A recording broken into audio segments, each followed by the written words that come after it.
प्रश्न यह उठता है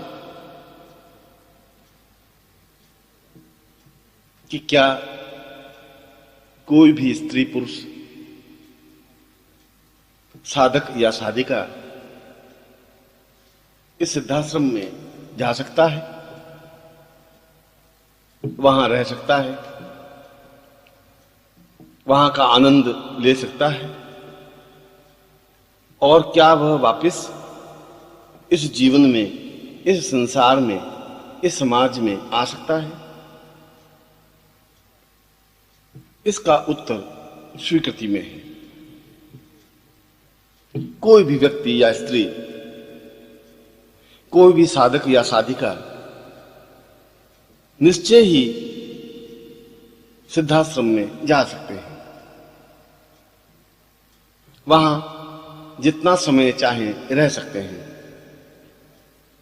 सिद्ध योगा झील में स्नान कर रोग रहित और मृत्यु रहित बन सकते हैं। और जब वे चाहें वापस इस देश में, इस संसार में, इस समाज में आ सकते हैं, इसी शरीर से। इसके लिए शरीर बदलने की कोई आवश्यकता नहीं है। ऐसा भी नहीं है कि यह केवल एक कल्पना है या अनुभूति है। ऐसा भी नहीं है कि किसी सूक्ष्म शरीर या प्राण को ही वहां भेजा जा सकता है और यह शरीर यहीं बना रहे। ऐसा नहीं। जो हमारा शरीर है, जितना हमारा आकार प्रकार है, इस पूरे शरीर को हम सिद्धाश्रम में ले जा सकते हैं, या दूसरे शब्दों में हम चलकर, गतिशील होकर सिद्धाश्रम में पहुंच सकते हैं। जो हमारा शरीर है, जो हमारे हाथ पैर हैं, जो हमारी चेतना है, जो हमारा मस्तिष्क है, उसके माध्यम से उस सिद्धाश्रम को परखा जा सकता है, देखा जा सकता है, आनंद लिया जा सकता है और वहां की विशेषताओं को अपने आप में समेटा जा सकता है। हां, इसके माध्यम से जीवन को रोग रहित बनाया जा सकता है। इसके माध्यम से जीवन में मृत्यु के भय को समाप्त किया जा सकता है।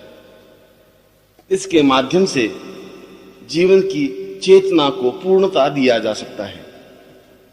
मस्तिष्क का विकास किया जा सकता है और भौतिक दृष्टि से वह सब कुछ प्राप्त किया जा सकता है जो मानव की इच्छा रही हो। अपनी आंखों से उन योगियों और सन्यासियों को देख सकता है जो सैकड़ों हजारों वर्षों की आयु प्राप्त हैं। उनके साथ बैठ सकता है, उनकी सेवा कर सकता है, उन्हें स्पर्श कर सकता है, उनके प्रवचन सुन सकता है, उनके द्वारा बताई हुई विधि से साधना संपन्न कर सकता है, यज्ञों में भाग ले सकता है, देवताओं के दर्शन कर सकता है और अप्सराओं के नृत्य और सुंदरियों के हाव भाव को अनुभव कर सकता है, पहचान सकता है, देख सकता है, अनुभव कर सकता है। और ऐसा होना ही चाहिए, क्योंकि जीवन की पूर्णता तो तभी है कि जब हम सिद्धाश्रम में उन योगियों और सन्यासियों के दर्शन करें जिनका वर्णन हमारे शास्त्रों में, पुराणों में आया है। हम कृष्ण के साक्षात विग्रह को देखें, उनको पहचानें, भीष्म के पास रहें, कृपाचार्य का अनुभव करें, राम और बुद्ध को देख सकें, अनुभव कर सकें, शंकराचार्य के पास बैठकर सन्यास की और साधना की बारीकियों को परख सकें और परम पूज्य गुरुदेव स्वामी सच्चिदानंद जी के दर्शन कर जीवन को धन्य कर सकें, जीवन को पूर्णता दे सकें, जीवन में आनंद की वृष्टि कर सकें। यह सब कुछ संभव है और ऐसा कई सामान्य मनुष्यों ने किया है जो आपके और हमारे बीच के हैं, जिनकी उपस्थिति आपके और मेरे बीच में रही है, जो इसी समाज के व्यक्ति हैं, जो आपकी तरह हाड़ मांस से निर्मित हैं। वे सिद्धाश्रम में गए हैं, इन सब का अनुभव किया है, कुछ समय तक वहां रहे हैं, सिद्ध योगा झील में स्नान कर अपने जीवन को पूर्णता देने में समर्थ हो सके हैं और योगियों के दर्शन कर अपने जीवन को कृतार्थ बना सके हैं और वापस इसी देह से इस समाज में आ सके हैं। यदि वे ऐसा कर सकते हैं तो आप भी ऐसा कर सकते हैं। आवश्यकता है दृढ़ निश्चय की, आवश्यकता है संकल्प शक्ति की, आवश्यकता है चिंतन और विचार की, आवश्यकता है विश्वास और श्रद्धा की। प्रश्न यह उठता है कि किन विधियों से या किन तरीकों से सिद्धाश्रम में प्रवेश किया जा सकता है। यह कार्य कोई बहुत कठिन और असंभव नहीं है, अत्यंत सहज और सरल है। इसके दो प्रकार हैं। एक प्रकार तो साधना के माध्यम से है। जब साधक सिद्धाश्रम दीक्षा प्राप्त करे गुरु से और उस पूरे शरीर में सिद्धाश्रम दीक्षा का संचरण करे। ये दीक्षा अपने आप में सामान्य और सरल नहीं होती। यह तो जब आपके मन में हिलोर उठे, जब आप गुरुदेव से प्रार्थना करें, उनके पास उपस्थित हों और उनकी कृपा से ऐसी दीक्षा प्राप्त हो जिससे कि यह सारा शरीर सिद्धाश्रम में जाने के योग्य बन सके। जब ऐसी दीक्षा संपन्न हो जाए तब गुरुदेव के बताए हुए तरीके से साधना विधि से उस स्थिति को प्राप्त करें जिसके माध्यम से सशरीर सिद्धाश्रम में पहुंचा जा सके। पर यह कोई कठिन कार्य नहीं है। थोड़ा परिश्रम, थोड़ा प्रयत्न तो करना ही पड़ता है और केवल इतना ही करना है कि जब सिद्धाश्रम दीक्षा संपन्न हो जाए तो 10 महाविद्याओं से 3 महाविद्याएं संपन्न कर ले गुरुदेव के द्वारा बताई हुई विधि से। उन महाविद्याओं को अपने सामने प्रत्यक्ष कर सके। प्रत्येक महाविद्या को सिद्ध करने का एक तरीका है जिसके द्वारा साधना विधि मंत्र जप संपन्न करने से महाविद्याएं सिद्ध होती ही हैं। और वे महाविद्याएं चाहे वह बगलामुखी हो, चाहे कमला हो, चाहे छिन्नमस्ता हो, धूमावती हो या काली हो, वह सामने प्रत्यक्ष होती ही है। जब 3 महाविद्याएं सिद्ध हो जाती हैं तब सिद्धाश्रम साधना संपन्न करे और फिर सशरीर सिद्धाश्रम में प्रवेश करे। फिर कोई रोक टोक नहीं है, फिर किसी प्रकार का व्यवधान नहीं है। फिर उसमें वह क्षमता प्राप्त हो जाती है जिसके माध्यम से वह स्वयं अपनी इच्छा शक्ति के माध्यम से सशरीर सिद्धाश्रम में जाए, वहां विचरण करे, जब तक इच्छा हो तब तक वहां रहे और पुनः इच्छा होने पर इस समाज में आ जाए। यह तो एक प्रकार हुआ। एक दूसरा प्रकार भी है जिसके माध्यम से सिद्धाश्रम में प्रवेश पाया जा सकता है। वह है सिद्धाश्रम साधना। पहले साधक गुरुदेव से सिद्धाश्रम दीक्षा प्राप्त करे और अपने सारे शरीर में सिद्धाश्रम स्थापना करे, चेतना युक्त बनाए, ऊर्जा युक्त बनाए, और यह सिद्धाश्रम दीक्षा के द्वारा संभव है। इसके बाद गुरुदेव की बताई हुई विधि से सिद्धाश्रम साधना को पूर्ण मनोयोग पूर्वक संपन्न करे, जिसमें सिद्धाश्रम यंत्र, सिद्धाश्रम प्राण चेतना प्रयोग, सिद्धाश्रम ऊर्जा प्रयोग, प्राणवायु प्रयोग, प्राण चेतना प्रयोग संपन्न करे। इससे सारा शरीर अपने आप में दिव्य और चैतन्य बन जाता है। अपने आप में ही ऐसी सिद्धि प्राप्त हो जाती है जिसके माध्यम से साधक सिद्धाश्रम में प्रवेश पा सके। मात्र 11 लाख मंत्र जप के द्वारा इस प्रकार की अलौकिक सिद्धि को प्राप्त कर सकता है,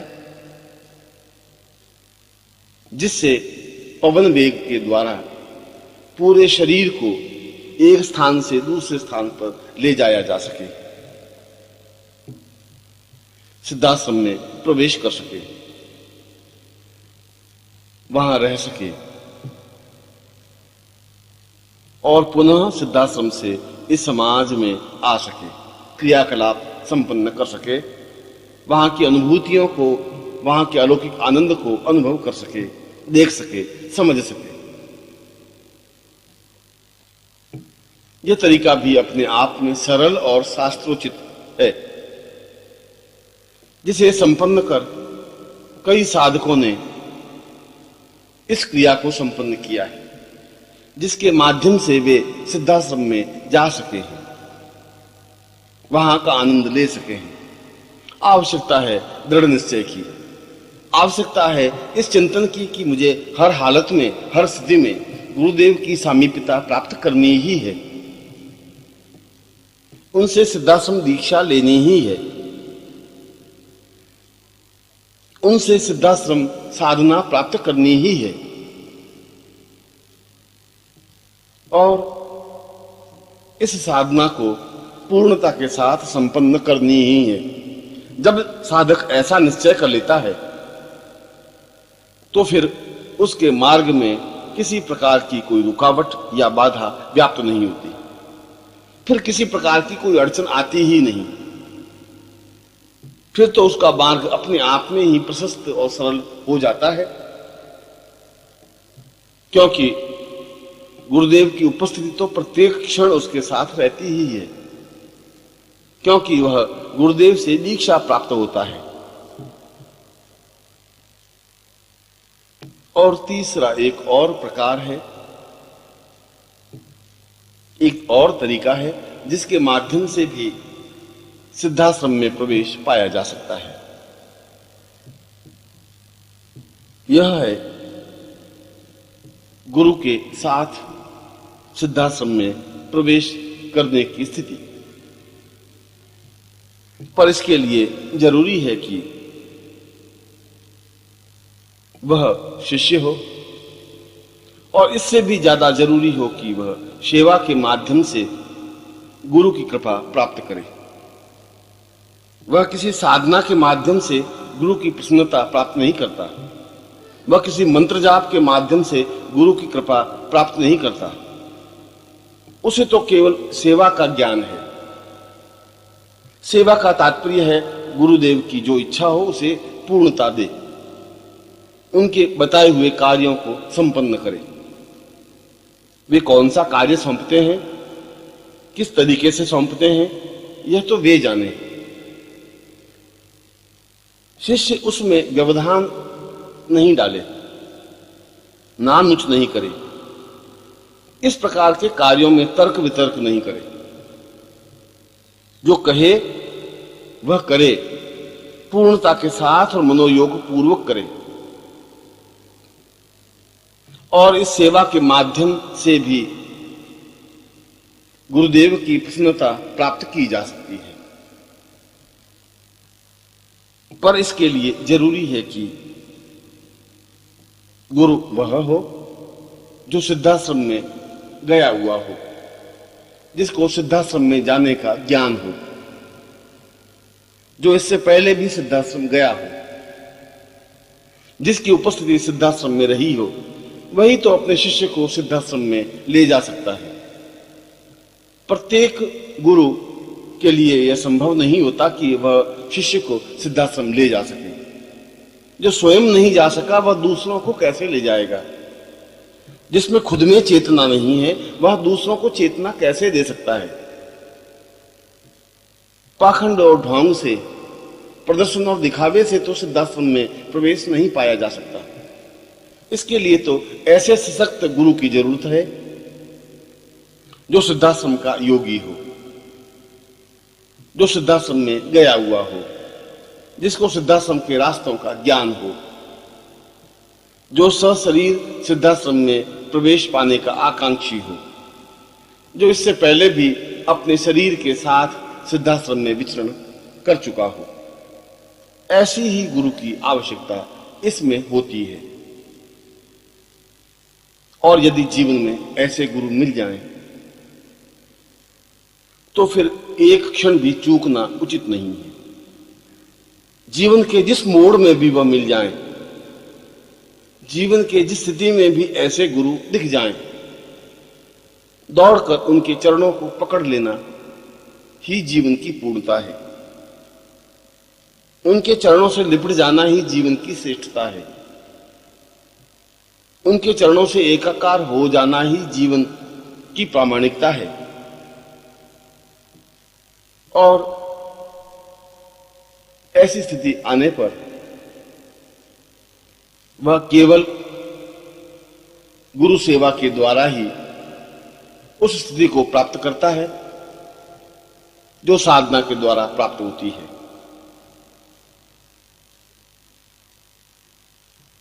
फिर उसे मंत्र जाप की जरूरत नहीं होती, फिर उसे साधना की जरूरत नहीं होती, फिर उसे महाविद्याएं सिद्ध करने की आवश्यकता नहीं होती, क्योंकि गुरु में तो समस्त महाविद्याएं स्वतः समाहित होती हैं। गुरु तो ब्रह्मा, विष्णु और महेश से भी ऊपर हैं। और जब गुरु उस शिष्य की सेवा से प्रसन्न हो जाता है, जब उसे विश्वास हो जाता है कि इसने सेवा के द्वारा उस स्थिति को प्राप्त कर लिया है जो साधक की स्थिति होती है, तब गुरु उसे अपनी प्राण चेतना के द्वारा, शक्तिपात के द्वारा एक विशेष प्रकार की ऊर्जा प्रदान करते हैं, जिसके माध्यम से उस शिष्य की सारी चेतना, सारा शरीर अपने आप में ही प्राणवान और वेगवान हो जाता है। हजारों लाखों मील की यात्रा वह कुछ ही मिनटों में संपन्न कर सकता है। तब गुरुदेव किसी एक विशेष समय में उस शिष्य को अपने साथ सिद्धाश्रम में ले जाते हैं। उस शिष्य को सिद्धाश्रम से परिचित कराते हैं और वह शिष्य या शिष्या सशरीर सिद्धाश्रम में विचरण कर सकती है। उसे भी वही स्थिति प्राप्त होती है जो साधक को प्राप्त होती है। उसे भी वही स्थिति प्राप्त होती है जिसके माध्यम से वह जितना समय चाहे सिद्धाश्रम में रह सकता है, उन योगियों के दर्शन कर सकता है, क्योंकि गुरु तो वहां पर भी वंदनीय होता है, क्योंकि वह इससे पहले कई बार सिद्धाश्रम जा चुका होता है। वहां की प्रत्येक घटना का वह साक्षीभूत स्वरूप होता है। वहां के कण कण से वह परिचित होता है। और ऐसा शिष्य सेवा के द्वारा, गुरुदेव के द्वारा दी हुई शक्तिपात के द्वारा, गुरुदेव के द्वारा प्रदान की हुई प्राण चेतना के द्वारा अपने सारे शरीर को वेगवान बनाकर गुरुदेव के साथ ही अपने शरीर के द्वारा, अपने शरीर के साथ, अपने पूरे शरीर और चेतना के साथ सिद्धाश्रम में प्रवेश पा सकता है और वह देख सकता है उस सिद्धाश्रम को जो अपने आप में अलौकिक और अद्वितीय है, जो प्राण चेतना युक्त है, जो अपने आप में श्रेष्ठ है, जो देवताओं के द्वारा वंदनीय है। और ऐसा शिष्य सिद्ध योगा झील में स्नान कर उस परम सत्य की अनुभूति कर सकता है जिसे ब्रह्म कहा गया है, जिसे अलौकिक कहा गया है, जिसके द्वारा जीवन की पूर्णता प्राप्त की जा सकती है, जिसे शास्त्रों में और वेदों में पूर्णमदः पूर्णमिदं पूर्णात् पूर्णदमुच्यते कहा है। क्योंकि जीवन की पूर्णता तो सिद्धाश्रम में प्रवेश करने पर ही संभव है। और यह तीसरा प्रकार ज्यादा सरल है, ज्यादा सहज है, ज्यादा संभव है। पर यह सेवा किसी स्वार्थ से प्रेरित नहीं है। जब शिष्य आकांक्षा लेकर के सेवा करता है तो उसमें स्वार्थ की दुर्गंध आती है। वह जो भी कार्य करे सेवा भावना से करे, उसमें किसी प्रकार का छल या दिखावा न हो, मन में किसी प्रकार का संदेह और भ्रांति न हो, मन में किसी प्रकार का कपट या असत्य न हो। जो कुछ भी करे मनोयोग पूर्वक करे। ऐसे शिष्य का सौभाग्य होता है कि गुरु के चरण उसे प्राप्त हों, वह उनके पैरों को स्पर्श करे, उनकी सेवा करे, उनके शरीर को मंदिर समझे, उनके प्राणों को देवता स्वरूप समझे, उनकी आज्ञा को वेद वाक्य अनुभव करे और जो कुछ कार्य करे उसमें आनंद के साथ करे, उत्साह के साथ करे, प्रेरणा और उमंग के साथ करे। ऐसा नहीं हो कि मन में कपट हो, छल हो, दिखावा हो या मुर्दनी हो या निराशा हो कि ऐसा किया गया कार्य या आज्ञा पालन भी व्यर्थ हो जाता है। आज्ञा पालन तो उत्साह के साथ होता है, उमंग के साथ होता है, जोश के साथ होता है, उत्साह के साथ होता है। और जब ऐसा क्षण प्राप्त हो तो शिष्य को अपना सौभाग्य समझना चाहिए कि उसे गुरुदेव की सामीप्यता मिली,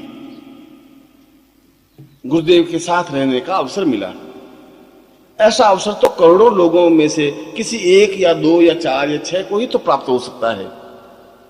करोड़ों लोग तो उनके साथ नहीं रह सकते, वे तो केवल देख सकते हैं, वे तो केवल गुरु मंत्र जाप कर सकते हैं, उनकी उपस्थिति का एहसास नहीं कर सकते, हर क्षण उनके साथ नहीं रह सकते। और जब ऐसी सेवा शिष्य के जीवन में उतर जाती है तो गुरु कृपा अपने आप प्राप्त हो जाती है और फिर वह जीवन में पूर्णता प्राप्त कर सिद्धाश्रम में प्रवेश पा सकता है। ऐसा ही जीवन आशीर्वाद युक्त जीवन होता है।